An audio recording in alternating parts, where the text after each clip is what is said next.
Досым, осыны тыңдағаннан кейін телефоныңызды шетке қойыңыз. Бірде Ибн Джаузи рахматулла жолда кетіп бара жатып балықшыны көреді. Ол балық аулап жатып, өлең кетіп тұрады. Ол өлең айтқандықтан балық аулауға қиналмайды, одан жалықпайды.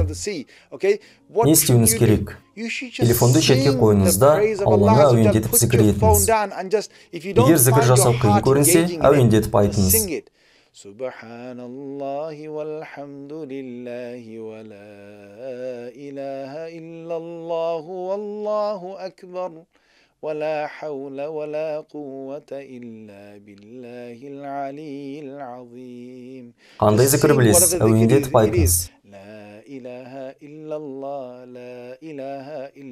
Бірден байқайсыз, зікір жасау жеңіл дейді. Зікір етіңіз, ақиретке көптеген сауаптар жинаңыз.